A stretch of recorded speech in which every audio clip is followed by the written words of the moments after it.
Évangile selon Marc, chapitre 14. La fête de Pâques et des pains sans levain devait avoir lieu 2 jours après. Les principaux sacrificateurs et les scribes cherchaient les moyens d'arrêter Jésus par ruse et de le faire mourir, car ils disaient que ce ne soit pas pendant la fête, afin qu'il n'y ait pas de tumulte parmi le peuple. Comme Jésus était à Béthanie, dans la maison de Simon le lépreux, une femme entra pendant qu'il se trouvait à table. Elle tenait un vase d'albâtre, qui renfermait un parfum de nard pur de grand prix, et ayant rompu le vase, elle répandit le parfum sur la tête de Jésus. Quelques-uns exprimaient entre eux leur indignation. À quoi bon perdre ce parfum? On aurait pu le vendre plus de 300 deniers et les donner aux pauvres.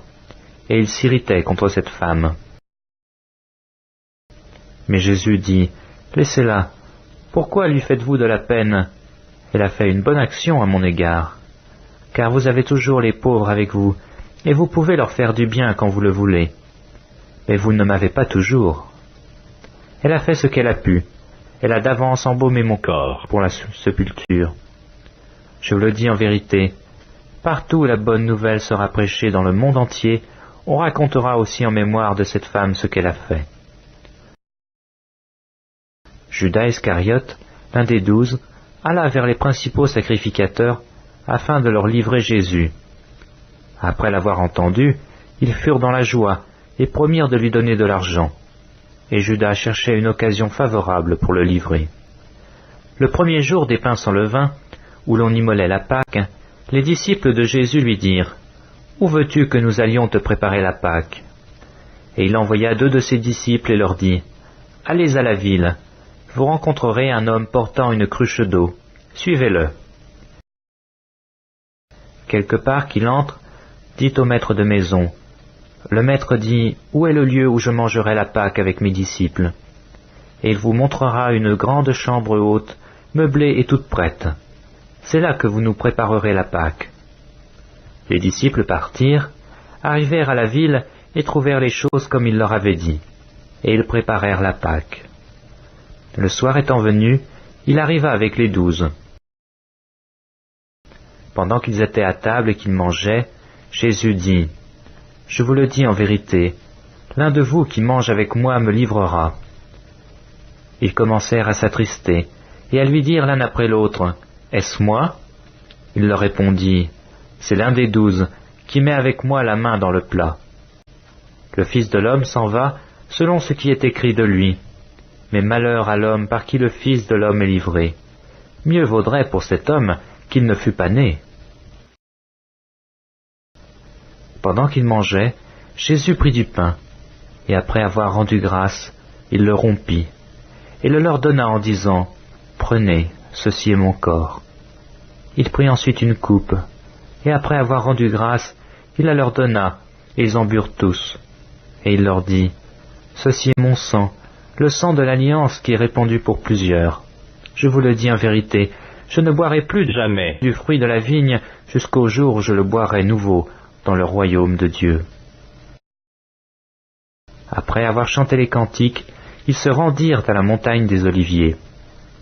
Jésus leur dit, « Vous serez tous scandalisés, car il est écrit, « Je frapperai le berger, et les brebis seront dispersées. » Mais après que je serai ressuscité, je vous précéderai en Galilée. Pierre lui dit, « Quand tous seraient scandalisés, je ne serai pas scandalisé. »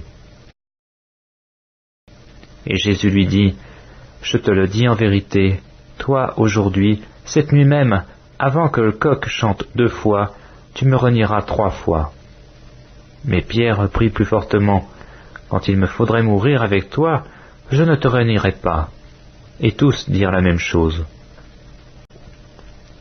Ils allèrent ensuite dans un lieu appelé Gethsémané.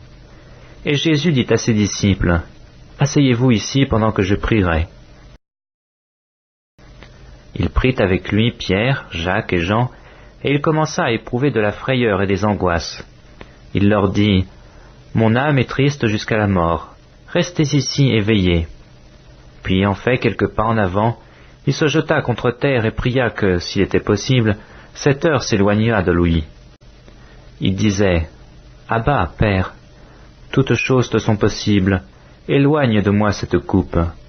Toutefois, non pas ce que je veux, mais ce que tu veux. »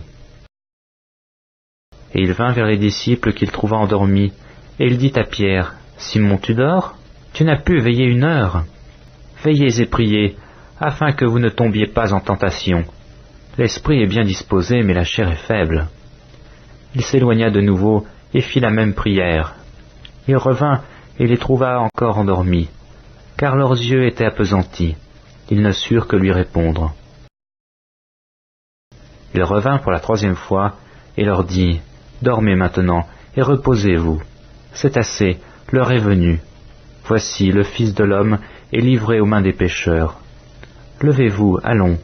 Voici celui qui me livre s'approche. » Et aussitôt comme il parlait encore, arriva Judas, l'un des 12, et avec lui une foule armée d'épées et de bâtons, envoyés par les principaux sacrificateurs, par les scribes et par les anciens. Celui qui le livrait leur avait donné ce signe, « Celui que j'embrasserai, c'est lui, saisissez-le et emmenez-le sûrement. » Dès qu'il fut arrivé, il s'approcha de Jésus disant, « Rabbi !» Et il l'embrassa. Alors ces gens mirent la main sur Jésus et le saisirent. Un de ceux qui étaient là, tirant l'épée, frappa le serviteur du souverain sacrificateur et lui emporta l'oreille. Jésus, prenant la parole, leur dit, « Vous êtes venus comme après un brigand, avec des épées et des bâtons, pour vous emparer de moi. J'étais tous les jours parmi vous, enseignant dans le temple, et vous ne m'avez pas saisi, mais c'est afin que les Écritures soient accomplies. » Alors tous l'abandonnèrent et prirent la fuite. Un jeune homme le suivait. N'ayant sur le corps qu'un drap, on se saisit de lui. Mais il lâcha son vêtement et se sauva tout nu. Ils emmenèrent Jésus chez le souverain sacrificateur, où s'assemblèrent tous les principaux sacrificateurs, les anciens et les scribes. Pierre le suivit de loin jusque dans l'intérieur de la cour du souverain sacrificateur. Il s'assit avec les serviteurs, et il se chauffait près du feu. Les principaux sacrificateurs et tout le Sanhédrin cherchaient un témoignage contre Jésus pour le faire mourir, et ils n'en trouvaient point. Car plusieurs rendaient de faux témoignages contre lui, mais les témoignages ne s'accordaient pas. Quelques-uns se levèrent et portèrent un faux témoignage contre lui, disant, « Nous l'avons entendu dire, je détruirai ce temple fait de main d'homme, et en 3 jours j'en bâtirai un autre, qui ne sera pas fait de main d'homme. » Même sur ce point-là, leur témoignage ne s'accordait pas. Alors le souverain sacrificateur, se levant au milieu de l'assemblée, interrogea Jésus, et dit, « Ne réponds-tu rien? Qu'est-ce que ces gens déposent contre toi ?» Jésus garda le silence, et ne répondit rien. Le souverain sacrificateur l'interrogea de nouveau et lui dit, « Es-tu le Christ, le Fils du Dieu béni ?» Jésus répondit, « Je le suis. Et vous verrez le Fils de l'homme, assis à la droite de la puissance de Dieu, et venant sur les nuées du ciel. » Alors le souverain sacrificateur déchira ses vêtements et dit, « Qu'avons-nous encore besoin de témoins? Vous avez entendu le blasphème? Que vous en semble ?» Tous le condamnèrent comme méritant la mort. Et quelques-uns se mirent à cracher sur lui, à lui voiler le visage et à le frapper à coups de poing, en disant, « Devine !» Et les serviteurs le reçurent en lui, lui donnant des soufflets. Pendant que Pierre était en bas dans la cour, il vint une des servantes du souverain sacrificateur. Voyant Pierre qui se chauffait, elle le regarda et lui dit, « Toi aussi tu étais avec Jésus de Nazareth. » Il le nia, disant, « Je ne sais pas, je ne comprends pas ce que tu veux dire. » Puis il sortit pour aller dans le vestibule, et le coq chanta. La servante, l'ayant vu, se mit de nouveau à dire à ceux qui étaient présents, « Celui-ci est de ces gens-là. » Et il le nia de nouveau. Peu après, ceux qui étaient présents dirent encore à Pierre, « Certainement, tu es de ces gens-là, car tu es galiléen. » Alors il commença à faire des imprécations et à jurer, « Je ne connais pas cet homme dont vous parlez. » Aussitôt, pour la 2e fois, le coq chanta, et Pierre se souvint de la parole que Jésus lui avait dite, « Avant que le coq chante 2 fois, tu me renieras 3 fois. » Et en y réfléchissant, il pleurait.